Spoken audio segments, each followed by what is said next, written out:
Turning Red, the Disney Pixar animated movie, a fantastical tale about a 13-year-old Chinese-Canadian girl who, whenever she becomes excited or emotional, she poofs into a giant red panda. Streamed on Disney Plus from March 11th, 2022, it is an insanely cute tale of tight friendship and self-acceptance. It was just a cute movie, right? Encouraging misbehavior. This is from the Daily Wire. Also, it says Turning Red is the newest movie from Disney Pixar that has some parents turning red with anger. They say the children in the movie are overtly disobedient and rude, plus there are sexual themes, including the main character twerking as a panda. Sexualization of children. Probably the most inappropriate thing in the film about sexuality, in my opinion, is the scene of Mei hiding under her bed and drawing pictures of boys not wearing clothing or like not wearing a shirt. And while she's drawing it, you can see she's panting, she's breathing heavily, she's sweating, and she's just feverishly drawing these pictures of boys. Now that's a really weird scene to watch, and it's definitely not a scene I'd be comfortable watching with my children.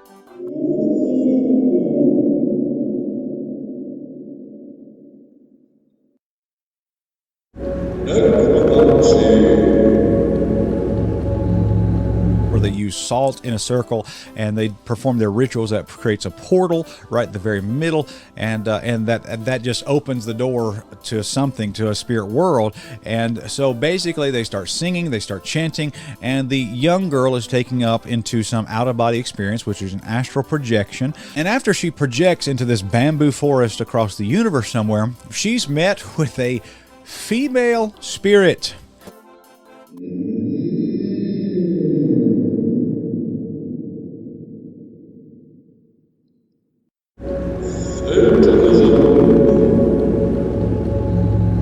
Have familiar spirits, neither seek after wizards to be defiled by them. I am the Lord your God. Now, for you to understand this and to make the connection to this movie, the root word of the word familiar is family. And what the f*** is going on? It seems that Turning Red wasn't just about a cute red panda. In fact, for a while at least, right-wing social media went batshit crazy about this relatively unoffensive little movie. So watch on as I describe how those on the right in America seem to believe that Turning Red was yet another plot by Disney to corrupt their kids and bring down Western civilization. How little Meilin Lee single-handedly totally broke white-ring brains. Part 1. How we got here. The infamous CinemaBlend review. Fact that this movie was about a little Chinese girl and her diverse friends, Priya Indian, Abby Korean, and Miriam Jewish, and the fact that Toronto was depicted as a diverse melting pot, which it is, was enough to get the American right to whinge incessantly about Turning Red. What really ground their gears, though, was the film critic Sean O'Connell's review written in CinemaBlend, which caused so much furore that CinemaBlend had decided to withdraw this piece and apologise for it. This then was the issue that made the right really go to town on this movie, to a level so insane some of it had to be seen to be believed. In the review, Sean O'Connell describes the movie as exhausting, and that the movie's target audience seems to be small and incredibly specific. He stated that, by rooting Turning Red very specifically in the Asian community of Toronto, the film legitimately feels like it was made for Domiché's friends and immediate family members. In case I'm accused of cherry-picking parts of his review, let's read the whole thing in full. The finest Pixar animation features, in this critic's opinion, play to a universal audience. We all imagined our adolescent toys coming to life during playtime and feared the shadows that lingered in our closets or under our beds. By exploring those themes in Toy Stories and Monsters, Inc., Pixar's animation and storytellers constructed comedic yet emotional adventures that virtually anyone could watch and absorb relatable life lessons. Some, depending on your upbringing, being more relatable than others. Recently though, Pixar has turned its reins over to fresh voices and given them the freedom to share deeply personal, though address universal stories. Films like Onward, Luca, and now the studio's Turning Red come from the heart without question, but they also risk alienating audience members who can't find a way into the story beyond admiring the impressive animation that is the Pixar trademark. Also, when seen from a bird's eye view, Turning Red plays like Pixar's version of Teen Wolf, only with a female protagonist turning into a red panda instead of a wolf. Complete sequences are lifted directly from Michael J. Fox's underappreciated comedy and translated into animation here. The result is a jumble of familiar ideas and manic energy that exhausted me far more than it entertained me. Turning Red's target audience seems to be small and incredibly specific. In Domee Shi's Turning Red, 13-year-old Meilin Lee, Rosalie Chang, tries her best to balance schoolwork, an overprotective mother, Sandra Oh, her social life, and the raging hormones that have her drawing racy cartoons of the convenience store clock on which she has a crush. Meilin runs into the expected gamut of teenage issues. She's obsessed with a bubblegum band called Four Town, but her mum won't let her see them in concert. She's a closet artist even though her mum has pegged her for a more serious career path, and she's flowering into womanhood, which in Meilin's family comes with its own problem. Yes, Turning Red embraces the awkwardness of a teenage girl experiencing the onset of puberty, something unexpected in a Pixar feature, though welcome for its seemingly honest portrayal. Meilin's mother, for example, stands outside her daughter's high school class in one sequence and screams because she believes her daughter has forgotten to bring pads with her. No doubt female audiences watching will cringe and chuckle along. A subtle and more nuanced story about puberty's effect on teenagers might have been preferred. Turning Red, with a literal translation, can stand for the colour one changes into once embarrassed, but she doubles down on the symbolism by adding a mystical wrinkle. Because of a curse passed down through her family, Meilin learns that she now morphs into a massive fluffy red panda every time her emotions spike. There's that Teen Wolf twist. She literally turns red, and this story hook leads to all the unexpected plot turns, from Meilin frantically hiding her transformation to a decision to selfishly use the panda to win her popularity, just like Teen Wolf did. Throughout Turning Red, Domee Shi and her co-screenwriter Julia Cho pepper in jokes and references that will speak directly to teenage girls, be it their bonds over sappy pop songs or their heated lust for older teen dudes. Without question, Turning Red is the horniest movie in Pixar history, which parents no doubt will find surprising. I recognised the humour in the film but connected with none of it. I rooted Turning Red very specifically in the Asian community of Toronto. The film legitimately feels like it was made for Domee Shi's friends and immediate family members, which is fine but also a tad limiting in its scope. Turning Red has a frantic energy and a manic pace that wears you out after a few minutes. Again, the protagonist is a hormone-soaked teenager who is trying desperately to quell every emotional fit so as to prevent herself from turning into an actual panda. So by design, Turning Red needs to ramp up its nervous system and plug directly into the mindset of a young woman. It's a lot. It demands Turning Red to ramp up to an 11 and stay there. It wore me out. When Turning Red tries to lose itself in Meilin's creative process, celebrating her drawings and exploding with visual flares inspired by her work, it just reminded me of the far superior The Mitchells vs. the Machines, another film that focused on a female character experiencing a major life change but one that also remembered that a broader audience would be checking the film out, so it bothered to include plot elements everyone could find engaging. As someone who appreciates the guilty pleasure joy of a good boy band track, these elements of Turning Red are never as amusing as the movie wants them to be, but the thematic split that tears Turning Red to shreds is a mystical red panda bit, which is radically different from the grounded teenage girl faces phase of growing up, and often makes Dobby Shee's movie feel like two stories working in opposition of each other. There's an audience out there for Turning Red, and when that audience finds the movie, I no doubt they will celebrate it for the unique animal that it is. In my opinion, however, that audience is relatively small, and I'm not part of it. So, there's a lot to unpack here.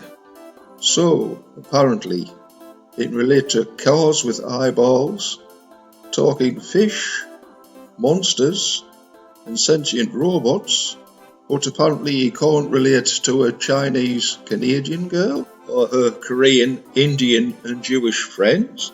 Half of the population of this planet experiences menstruation and puberty. The second half of this planet also experiences puberty. The second biggest population on the planet happens to be Chinese. Western countries are now more culturally and racially diverse and have been for many years. As kids and adults, we have experienced these cultures and different races. We have become friends. We have made love, had children, and many of us have married into these families. So how on earth can this movie critic say that hardly anyone can find a way into the story contained in this movie? Or is it that he thinks that no white Western Christian people could possibly be able to understand this movie, and that they would run for cover at the first hint of Chinese cultural representation? Let's face it, this is a rather foolish review and undoubtedly bigoted as well. It's really no wonder that people quite understandably complained about it. Yes, there were certainly some legitimate critical points contained in this review, but much of this was unfortunately overshadowed by his apparent and frankly unnecessary need to point out that very few people would take to this movie because it was, quote, too Asian, unquote. A ridiculous thing to say in mine and many other people's views. Anywho, Part 2. The Grift. From Disney Pixar that has some parents turning red with anger. They say the children in the movie are overtly disobedient and rude, plus there are sexual themes, including the main character twerking as a panda in front of her mother while taunting her, plus multiple instances of the girl rebelling against her overbearing Chinese Canadian mother to the point of being disrespectful. This doesn't surprise me at all. We are going to continue. We have what am I talking about? We've already seen this type of theme play out in regards to films, TV series, everything else from Hollywood for a very long time, where it's cool to be rebellious as a child to your parents and to hate them and everything else. The reason why they're doing that and the reason why Hollywood is pushing these types of themes is because they are trying to disrupt the nuclear family. They're trying to destroy the nuclear family. There are reasons for why they're doing that. A lot of it has to do with them then gaining more power over people because of that, because the nuclear family is one of the most solid foundations that a stable society can have. That is why they're trying to destroy that. What's he talking about? If he had any idea of Chinese culture, he would know that the family is very important to the Chinese, certainly more than Western culture. In the movie, they eat at the table as a family. The aunties and the grandma all rally round to help at the Red Room ritual. In the third quarter of the movie, Mia's aunts and her grandma put themselves at great risk in order to save Mia's mother. Even when Mia rebels against her mother, she still loves her dearly, and she betrayed her friends rather than lose her mum's approval. There is a great family dynamic in this movie, which he would see if he would actually be bothered to watch the movie, which I doubt. Of course, this is a dastardly Disney communist plot, isn't it? Obviously. Where do they get this bullshit from? A lot of this goes back to the Frankfurt School. What is the Frankfurt School? Here's a short explanation. The works of the Frankfurt School are understood in the context of the intellectual and practical objectives of critical theory. In Traditional and Critical Theory, 1937, Max Horkheimer defined critical theory as social critique meant to effect sociologic change and realise intellectual emancipation by way of enlightenment that is not dogmatic in its assumptions. Critical theory analyses the true significance of the ruling understandings, the dominant ideology, generated in bourgeois society in order to show that the dominant ideology misrepresents how human relations occur in the real world and how capitalism justifies and legitimizes the domination of people.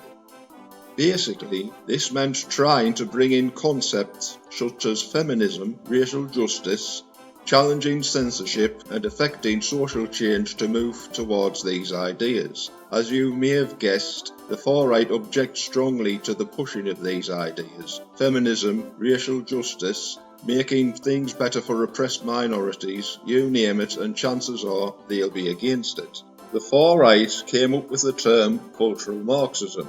The term cultural Marxism refers to a far-right anti-Semitic conspiracy theory which misrepresents the Frankfurt School as being responsible for modern progressive movements, identity politics, and political correctness. The conspiracy theory posits that there is an ongoing and intentional academic and intellectual effort to subvert Western society via a planned culture war that undermines the Christian values of traditionalist conservatism and seeks to replace them with culturally liberal values. Basically, cultural Marxism comes under the term woke, a catch-all term that represents everything the far-right don't like. Anywho, back to the video. Lifey Guy here is going to helpfully point out every sexual reference in Turning Red. This morning I watched Turning Red and I took about 4 pages of notes of all the positive and negative things that I saw in the movie. And in this video, I'm going to tell you and list off for you all the different sexual references that I saw in the movie. So if you're watching Turning Red, you should know that this whole storyline is about a 13-year-old girl named May who is entering into puberty. But instead of them talking about going through a period, the attention is quickly shifted away into talking about having an inner red panda, this inner beast that comes out that kind of represents your hormones and high emotions that come with puberty. So right when Mei discovers this inner beast that she has, she wakes up and she's like a red panda. There's a couple references, the mother thinks that she's having a period and she tells her daughter, things like you gotta protect your delicate petals and clean them regularly, asking if this red flower had bloomed or, things like that. Probably the most inappropriate thing in the film about sexuality, in my opinion, is the scene of Mei hiding under her bed and drawing pictures of boys not wearing clothing or like not wearing a shirt. And while she's drawing it, you can see she's panting, she's breathing heavily, she's sweating, and she's just feverishly drawing these pictures of boys. But wait, there's more.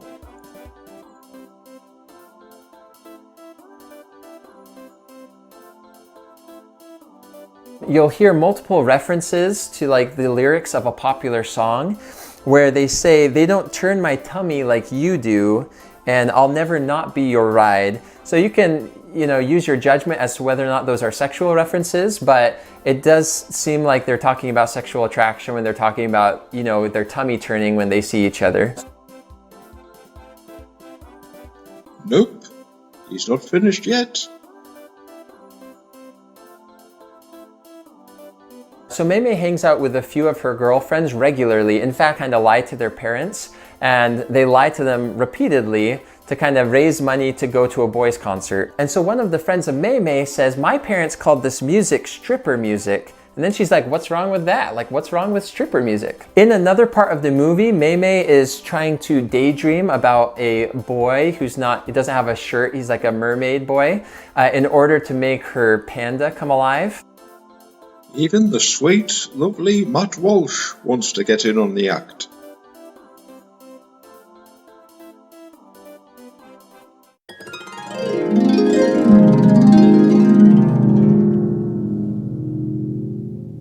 that it's just this obnoxious kid, disobedient to her parents. It doesn't actually have a message. Of course, you can portray that kind of stuff in kids' movies. It's been portrayed many times before. But the question is, what's the message at the end of it? And there is no, from what I've been told, there is no message at the end of this telling kids, oh, okay, well, actually, you should respect, your family is important. You should respect your parents. That's not the message at the end. In fact, the message is quite the opposite of that. And then also, apparently, so this is a movie about a girl going through puberty and turning red, and the fact that she turns into a red panda is a not so subtle metaphor for that. And so that's part of the theme of this movie. And then you think, well, who is it actually? Is this a Pixar movie about a panda? Is this for 13-year-olds? Is that who this is for? Because when you think about Pixar movies, like every other one that's been made, you immediately think, okay, well, this is for 5 and 6-year-olds. Zootopia, The Incredibles, Lilo and Stitch, Pearl, all rated PG. But wait, Sweet Matt has a revelation for us.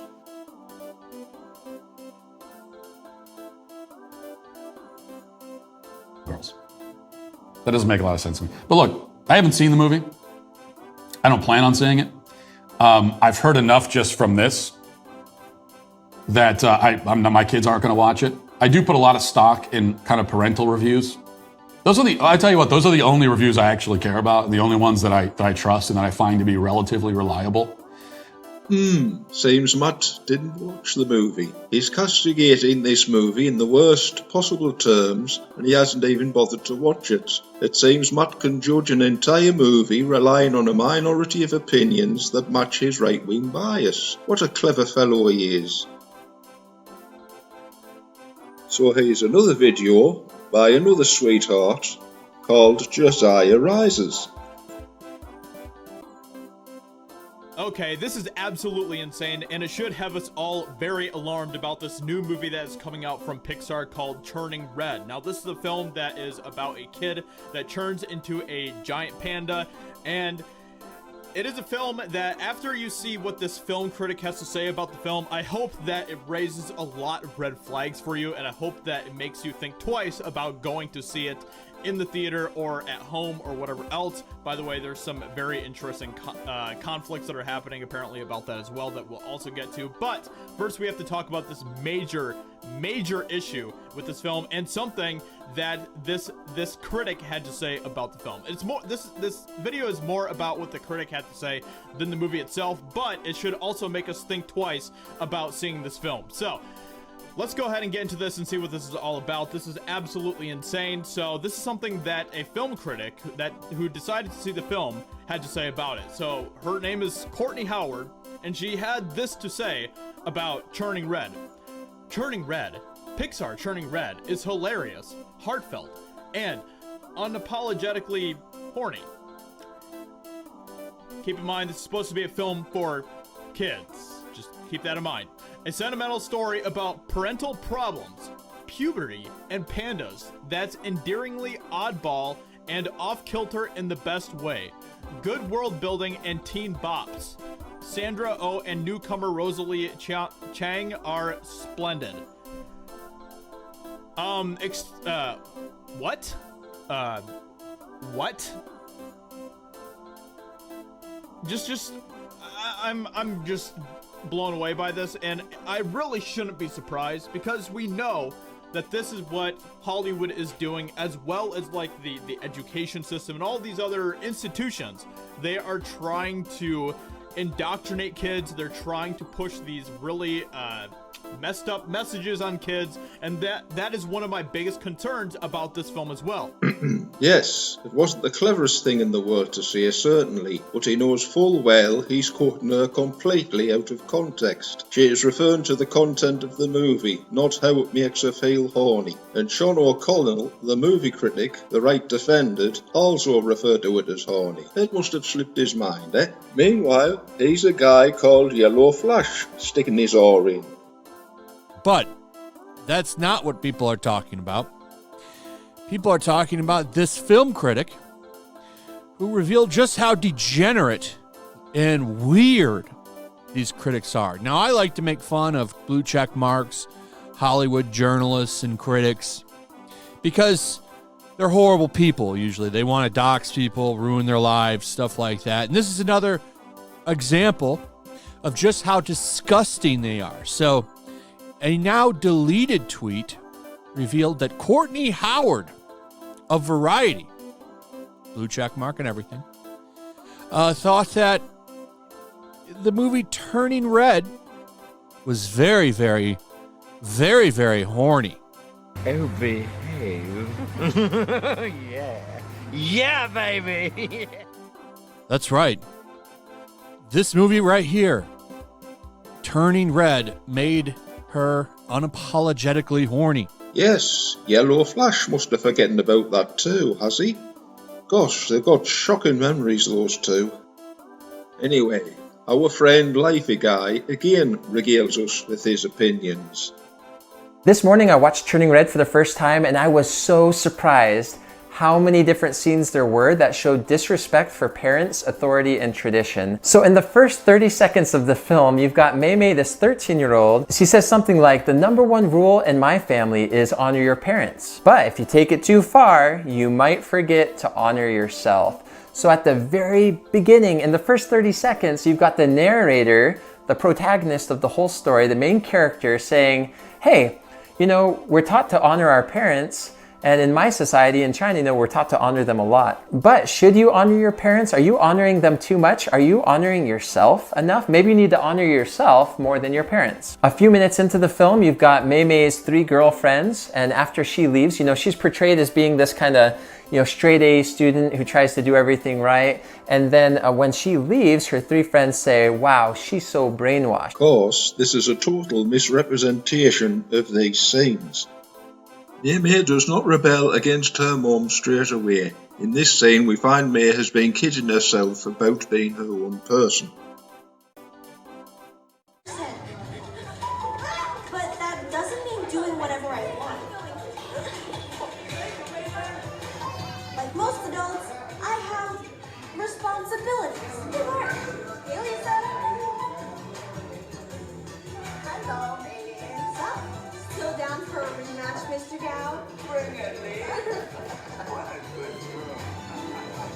It's not all about me, you know. I do make my own moves. It's just that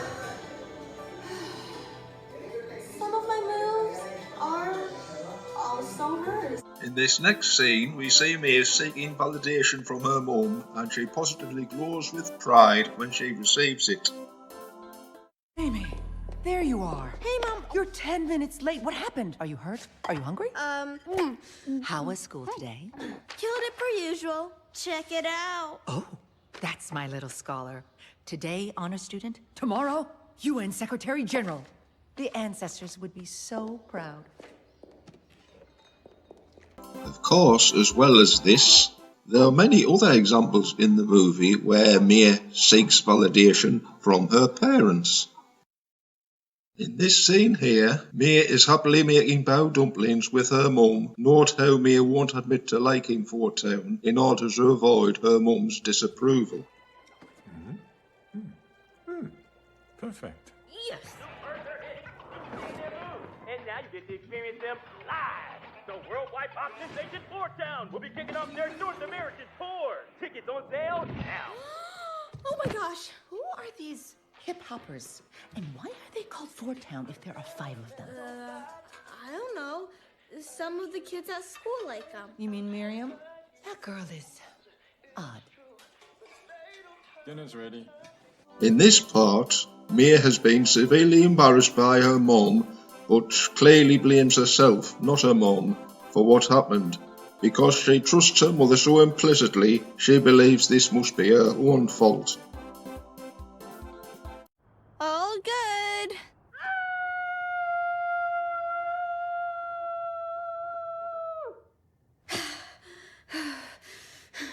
You sicko! What were you thinking? Why would you draw those things? Those horrible, awful, sexy things! It's fine. You'll move to another city, change your identity. Mommy, I'm so sorry. her pride and joy, so act like it!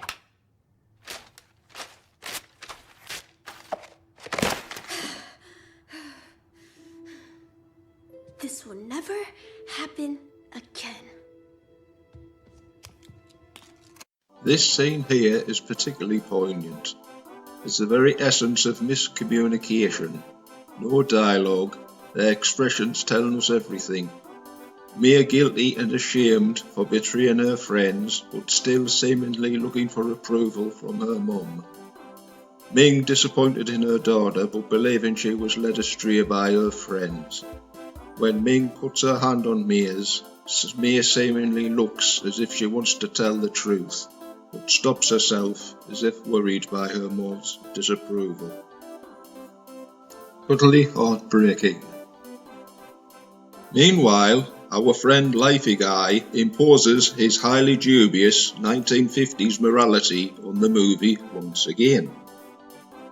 So those who are obedient to their parents, who are trying hard in school, are kind of painted as being brainwashed. Throughout the film, in multiple ways, the mom is portrayed as being kind of controlling, disconnected, not understanding. Sometimes she even acts manipulative and accusatory, where she yells at this clerk and accuses him of like attacking her daughter, but he didn't do that. There are other parts of the film where the mom is portrayed as being kind of reasonable and like a nice human being, but she's portrayed in a lot of negative ways. And at one point, she's even portrayed as this evil, like massive panda bear monster that's like murderous and trying to destroy her daughter and like everything around her. Right when Mei Mei discovers that she's starting to turn into a panda, she yells at her mom, "Get out." And from that point forward, you can start seeing that there's kind of a disconnect where Mei Mei is trying to distance herself from her mom and start getting closer and closer to her friends. When Mei Mei's at school, she sees her mom trying to make sure that she's okay,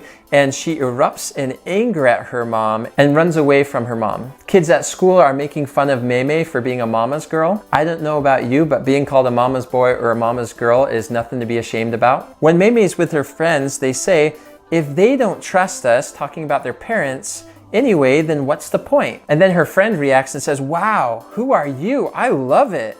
And they talk about how like they're becoming women finally. They're gonna disobey their family. They're gonna go to a boys' concert behind their parents' backs, lying to them, and that's gonna help them become a true woman. Their friends say, this is gonna be the true perfect crime. And then I think Mei Mei says, yes, my mom will never know. Of course, PragerU couldn't resist sticking their oar in either. And now, a few minutes of utter cringe. A whole woke world, a new pronoun I never knew.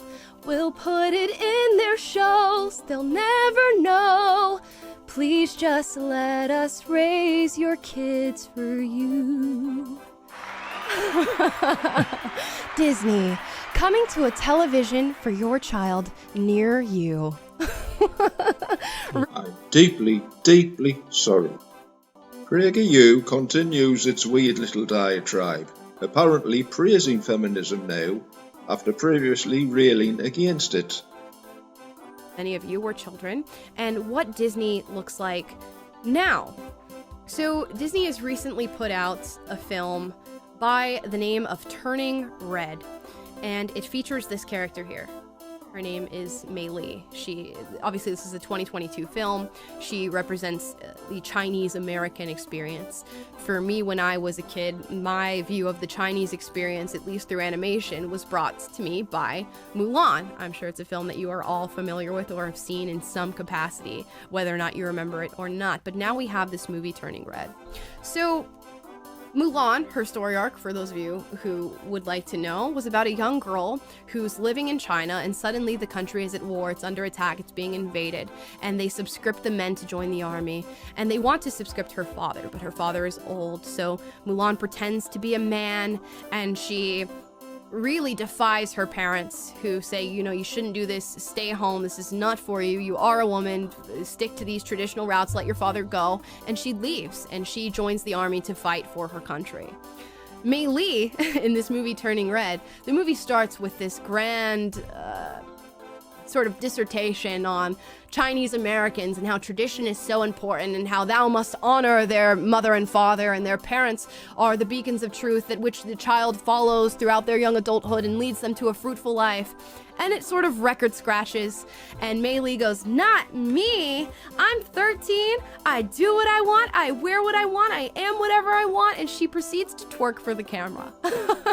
So this movie represents this 13-year-old girl. Of course, it's not being watched by 13-year-old girls. I think we can all identify with that prior, young teenage person in ourselves who was very rebellious, who didn't want to do what mom and dad said, who wanted to dance and was just getting into liking boys. But this movie's not for 13-year-olds. There are 5-year-olds, 6-year-olds, 7-year-olds watching this movie and being inspired by Meilin Lee and not Mulan, because again, Mulan needs a disclaimer. That's an inaccurate depiction, and it deploys all these stereotypes of what it means to be Chinese. So this is what kids are watching now, and I've sort of put these comparisons together on this doc. So these are both meant to be about representation in some way, shape, or form, and they are. And again, Mulan defies her parents to serve her country. Meilin Lee does not do so. She defies her parents to just go and shake her butt for whoever she sees fit and do that whole thing. Mulan, again, is somewhat feminist. Although she proves herself, and the movie does highlight that there are distinct differences between men and women. Mulan goes and says, "I'm a woman, I have to do this, and I'm just gonna learn how to be more manly to do what I need to do." Somewhat feminist narrative, and inspiring in that light. Meilin Lee's feminist narrative is, "I don't need mom and dad. I know who I am at 13 years old, and I'm basically an adult," which she does say in the movie in sort of this sly, underhanded joke. And Mulan has no sexual undertones in this movie. Meilin Lee, however, is a 13-year-old girl, and the reason I'm telling you this is I sort of watched this so that you don't have to. I'm telling you this so that you know what you're up against. Meilin Lee fantasizes about a 17-year-old boy and draws them kissing and draws them in other, sexual acts that they do not show in the movie themselves, and the mother finds it and is very distraught. Meilin Lee gets her period in the film and becomes this massive panda, and she shows her panda self to the kids at school, and the kids at school start to somewhat fetishize this panda. They get Meilin Lee and go, "Become the panda again, we want to see the panda, we want to see the panda." So this girl starts to do it, and she starts to do this for money. In the movie, the panda is meant to represent sort of the emotions that come along with becoming a young woman and navigating hormones and all of these things. And the kids look at her and pay her to become this panda, and they start making merch for it. And the merch that the mother finds in this movie says "fur baby" on it. Now, for those of you who are not well versed on what something like fur baby might mean, it represents a sexual kink that I will not get into, but this is shown in the movie. And of course, young kids watching that are not going to understand what that means, but adults sure do, and they can see that. At the end of the movie, the girl is in her human form, and she's wearing these sort of furry things, which again represents that group that I will not get into. And when the mom says, you can't wear that to school," Meilin Lee looks at her mother and goes, "Mom, my panda, my choice." And she saunters off and goes to school without listening to her mother. That's what young people are watching with Disney now. Yes, I suppose it's a fair comparison. A Ming Dynasty female warrior with a 21st century 13-year-old girl, but hey-ho, they have clearly not seen the movie and are being deliberately obtuse about the meaning of it. Being stupid on purpose. Time for a little sanity now, though, as Geek Heavy examines the hypocrisy of these right-wing views.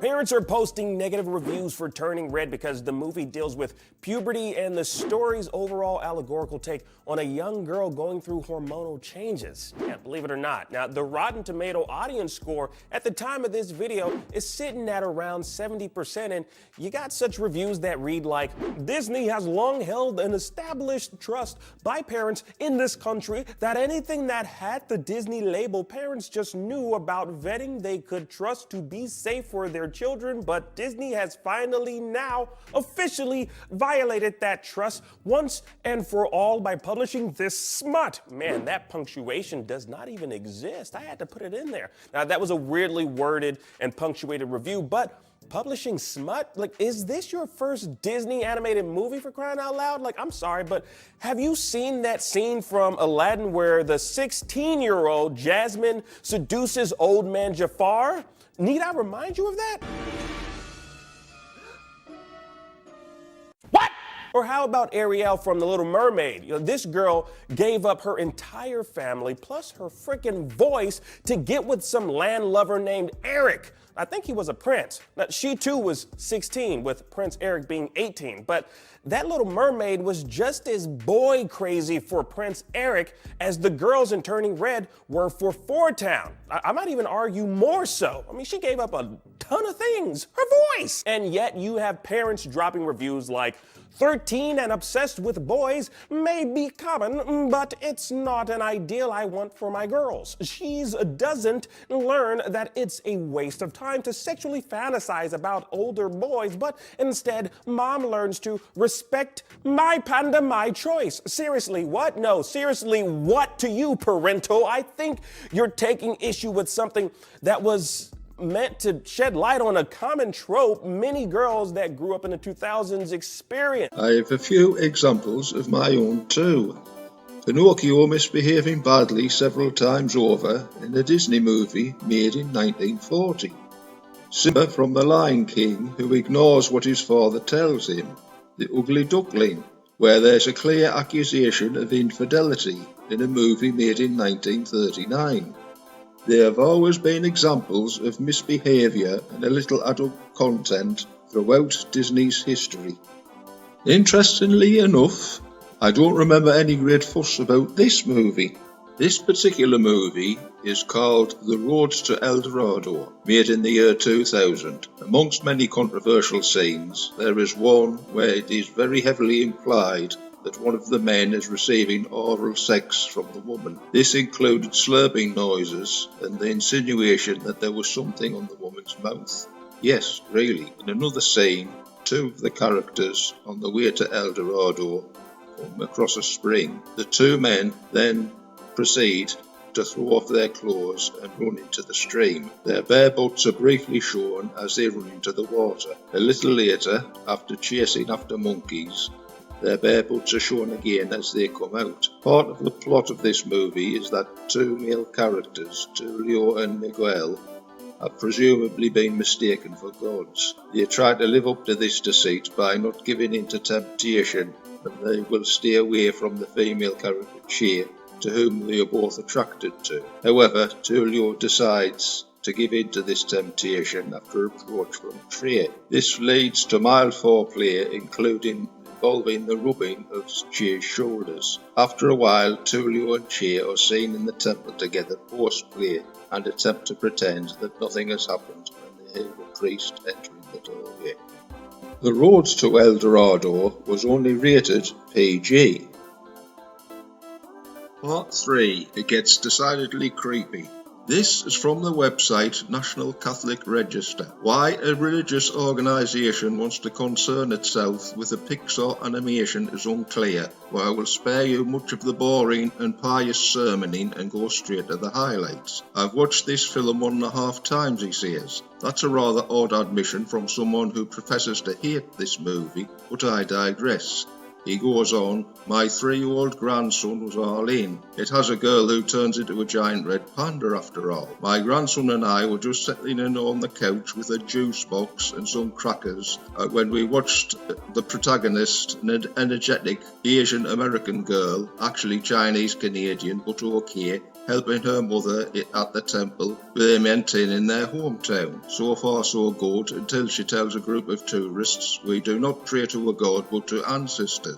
It was practically a throwaway line. I distracted my son with some Warner Brothers cartoons of the 1950s, and that was that for Turning Red. Now, I never did seek or require that 101 Dalmatians, Sleeping Beauty or Pinocchio contain minimum amounts of optimistic theological ruminations, but I do insist that my belief and the faith I am attempting to pass on to my 3-year-old grandson not to be easily cast aside by an animated character aimed at children. All I can say is, what the hell? Seriously?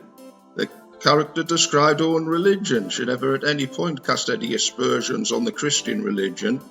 As he is casting us answer to worship in a negative light, he is certainly not returning that favour, exposing his bigotry for all to see. He goes on, a day or two later, I returned to Turning Red on my own, this time just to make sure I wasn't being hypersensitive about that one line and to determine if maybe the film had more to offer. As he said he watched the movie 1.5 times, he should have been well aware of the content, but let's continue. He says it did have more to offer, and it was worse. As I watched, it became clear that the title was a not-so-veiled reference to the menstrual cycle, and how the onset of that in a young girl's life can be traumatic and full of emotion for daughters and parents. And there I was, watching a Disney cartoon about the menstrual cycle and all the hormonal chaos that time of life brings with it. There was a brief subplot about our heroine and her girlfriends fantasizing over a 17-year-old who works in a mini-mart.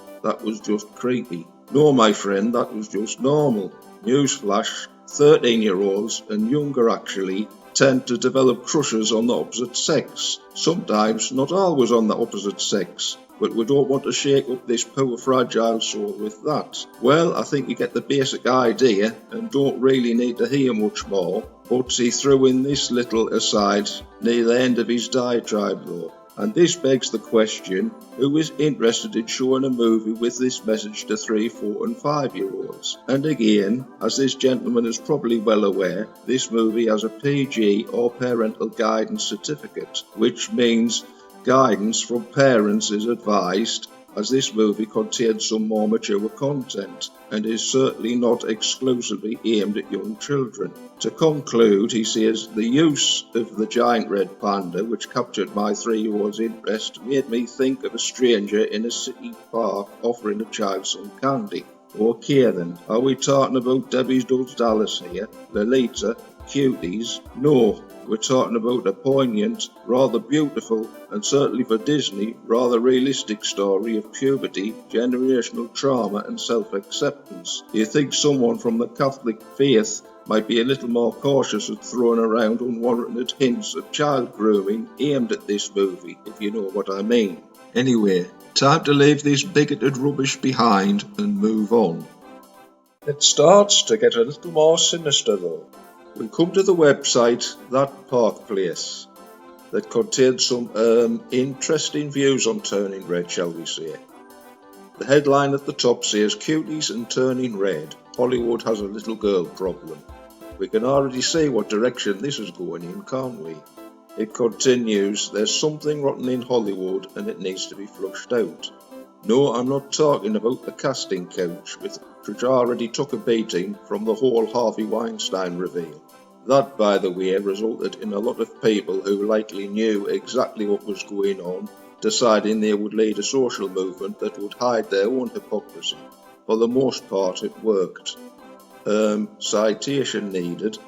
And note that the word likely is doing a hell of a lot of heavy lifting here. Anyhow, it continues. No, this is an out in the open issue that needs to be discussed. 2 movies that are currently in the headlines and highlights what we are about to discuss. Both Cuties and Turning Red are major players in a cultural issue that needs to stop being part of the political discussion and simply be put away as gross and inappropriate. Wow, harsh words. What on earth would Turning Red contain for such sweeping moral statements? Anyone with half a brain cell, of course, would realise that Cuties and Turning Red are nothing like each other in any way, shape or form. But maybe I'm missing something. Let's continue. It goes on, dear Hollywood, little girls are off the table when it comes to that 3-letter words. I'll make a deal. If any writers from That Park Place pinpoint any sex in Turning Red or anything remotely overtly sexual, and I will personally give them £1 million. They continue, let's start off with Turning Red since it is not so obvious and that it is being lauded by one side of the aisle. Downvoting Turning Red will get you called every ism in the book because The Last Jedi and the all-female Ghostbusters movie It's not approved by the orthodoxy that anyone can hate the movie. It could be, though, that in the case of the Ghostbusters movie, many people objected to the sexist and racist attacks on the cast. Their hatred of the cast of a movie apparently legitimizes open bigotry and hate from pathetic online trolls. Let's push on, though. It goes on, if you go to the 8.34 mark of a video featured on the site, Randolph has 3 reasons someone might dislike the movie. The first is that it is marketed as a children's movie, but it is more appropriately a puberty movie, whatever the heck that is. Okay, anyone massively shocked yet? Apparently you should be. It continues, the second reason is that Grace suggests that people may rightly be hurt that Disney, but not any other studio, didn't more aggressively come out against the Florida law that prevents schools from having gender theory or sex theory in kindergarten through 3rd grade curriculum. Now, I will admit, I don't know who Grace is, or what in the hell this has got to do with anything about the apparent content of this movie, but let's carry on. Nearly finished, I promise. The writer has definitely pointed out a gotcha moment, though. She states, "Take that, any of you who found the sight of a 13-year-old pointing her butt at her mother and moving it up and down in a sexual manner as inappropriate, especially as this is how she defeats her mother." Now, any sane, rational person who's watched the movie all the way through could be forgiven for thinking they missed something here. Instead of a hilarious scene they laughed at, it was apparently massively inappropriate. Firstly, the girl in question was in panda form at the time, and secondly, if you found that scene even remotely sexual, I'm frankly worried for you. Seek help immediately. So this, and this, are apparently the same as this, and this. By the way, these last 2 images are of American child beauty contests, which are apparently okay with conservatives. Of course, they don't believe a single word of the crap they're spouting. It's a total grift, you see, and they make a ton of money on social media. Speaking of which, you see, in Third Adam 3, Rise of the Divine Feminine, we talked about how that all occultism is somehow tied to a female spirit, and it all goes that way. They worship the divine feminine, and so this spirit woman gives this girl a portal to walk through, that she can go through the ritual and separate from the panda spirit. But she decides that she does not want to do so, and what she does is she actually decides that she's going to rebel against her parents and embrace this demon and do whatever she wants with her life. Now, 1 Samuel 15:23 says, "For rebellion is as the sin of witchcraft, and stubbornness is as iniquity and idolatry." And so we learned there that rebellion and witchcraft go hand in hand, which is what exactly these people are doing here in this Disney movie. She is rebelling by embracing the demon spirit that she has inside of her. But then again, this is a Disney movie, and that's basically what all of them are about. Reject what your parents say, reject what's right, go off in the woods and be some sort of witch. and on the same theme here. Completely agree with you. It is the parents' job to teach their kids about puberty, not a cartoon. The What's Wrong with Stripper music was disgusting. Thank God I'm able to send my kids to a Christian school. Next one. Also, how they gathered in a circle and chanted something that could not be understood when they were trying to separate the panda from the girl's body looked a lot like a satanic ritual. It was Cantonese, you moron. Part 4. Yeah. Enjoy what you want, but don't pretend it's something it's not. This movie is clear-cut propaganda made to turn little girls into whores. I want to talk about how she was offering a paid service for kids to check her panda out in the bathroom. You know, the stand-in for a fucking period. They charge money to see her panda in the bathroom. They charge money for photos of her panda and videos of her panda. Her mother tells her not to show her panda in public and to stay away from boys. Then she refuses and shows her panda to the entire school and keeps the panda. At the end of the film, her mother tells her, "You aren't going out with your panda out like that," and she replies, "My panda, my choice." It's pretty obvious what her panda is.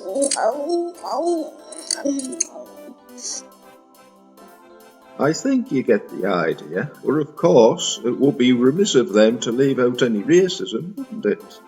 It's also disgustingly ugly, and features a mostly brown population despite being set in early 2000s Canada. It was made by a mainland Chinese. This is much more serious issue than any feminism you could blame. Moron. This largely concludes my video on the insanity surrounding the movie Turning Red.